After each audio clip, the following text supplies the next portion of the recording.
कटिहार में बदहाल बिजली व्यवस्था को लेकर आमजनों ने प्रदर्शन किया था बिजली विभाग के सामने। वहीं पर प्रदर्शनकारी जो आम लोग थे उग्र हो गए थे और उग्र होने के कारण वहां पर बिजली विभाग पर काफी उग्र होने के कारण वहां पर पुलिस बल को नियुक्त किया गया था। हालांकि भीड़ इतनी उग्र हो गई थी जिसके कारण पुलिस बल ने हवाई फायरिंग की थी। हवाई फायरिंग करने के बाद जब जो हजारों की संख्या में आम लोग थे वह उग्र होने के बाद ईंटें पत्थर भी चलाने लगे थे, जिसमें कि हवाई फायरिंग के दौरान 2 लोगों को गोली लग गई थी और 2 लोगों को गोली लगने के बाद उन्हें इलाज में भेजा गया था, लेकिन इलाज के दौरान ही उन दोनों युवकों की मृत्यु हो गई थी। लेकिन यहाँ पर परिजनों का आरोप है कि क्या हमारे जो बेटे थे वह उग्रवादी थे कि उन्हें गोली मार दिया गया था। वह अपनी खराब बिजली व्यवस्था के कारण वह आवाज उठा रहे थे और उसी में हवाई फायरिंग के दौरान इन दोनों युवकों को गोली लग गई थी। गोली लगने के बाद इन दोनों युवकों की मृत्यु हो चुकी थी। आपको बता दें कि इस पर प्रेस कॉन्फ्रेंस कर एडीजी गैंगवार ने क्या कुछ कहा है, जरा देखें।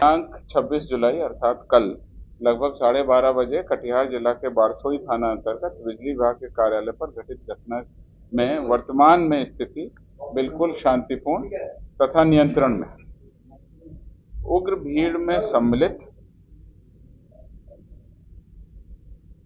एक जख्मी सोनू शाह उम्र 26 वर्ष पेशर मानिक चंद शाह साकिन मौलानापुर थाना बारसोई की मृत्यु चिकित्सा के क्रम में केएमसीएच कटिहार में होने की सूचना है।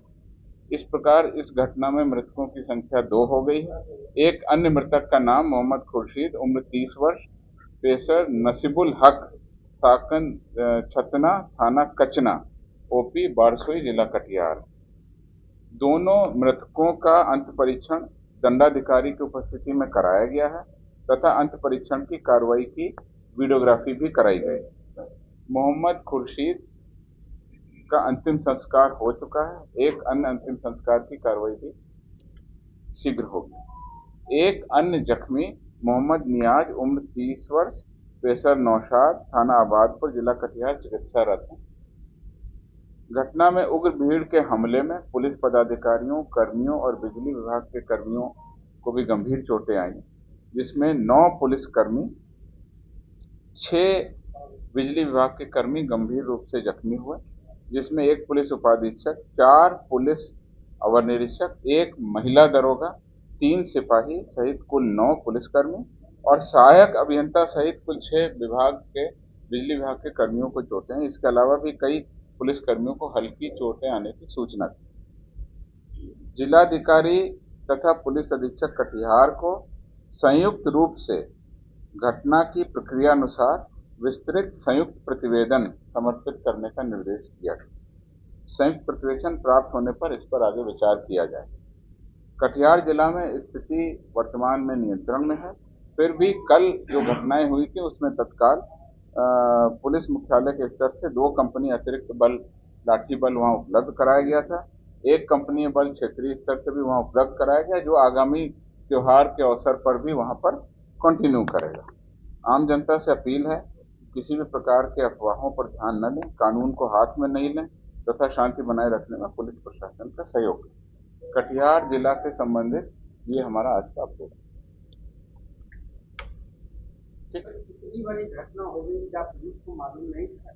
देखिए, जो हमने आपको घटना के बारे में जो जानकारी आई कल यथासंभव और यथाशीघ्र हमने उसका अपडेट दिया। आज जो हमारे पास में सूचना आई है उसके आधार पर मैं पुनः आपको स्पष्ट कर रहा हूँ, स्थिति पूर्णतः शांतिपूर्ण है, नियंत्रण में है और एहतियातन जो कार्रवाई करनी थी उसके बारे में आपको बता दिया। संयुक्त जांच प्रतिवेदन, संयुक्त प्रतिवेदन आता है डीएम और SP. We are waiting for that. गोली चलाने को लेकर सवाल हो रहा है कि गोली पैर पे भी चलाई जा सकती है। जब तक आप किसी भी घटना के बारे में कोई भी जो बातें कह रहे हैं उसके कहने के लिए मेरे पास में ज्वाइंट रिपोर्ट आनी चाहिए। डीएम और एसपी ज्वाइंट रिपोर्ट आएगी, उसके बारे में हम विचार करेंगे। आपको जाहिर सी बात है कि एडीजी गैंगवार ने बताया है कि 2 लोगों की इसमें मृत्यु हो चुकी है और यहाँ पर जो व्यवस्था है, अभी पुलिस बल नियुक्त कर दिया गया है और व्यवस्था यहाँ शांतिपूर्ण है। और उन्होंने बताया है कि एडीजी गैंगवार ने कि अभी जब तक मुहर्रम पर्व रहेगा तब तक यहाँ जो पुलिस प्रशासन है नियुक्त रहेंगे। और अभी इस मामले पर एडीजी गैंगवार ने बताया है कि इसमें जांच चल रही है कि क्या लापरवाही हुई, किस कारण गोली चलाई गई, इस पर जांच का विषय है और इस पर जांच किया जा रहा है। तमाम ऐसे ही छोटी बड़ी घटनाओं से अपडेट रहने के लिए आप देखते रहें DHD न्यूज।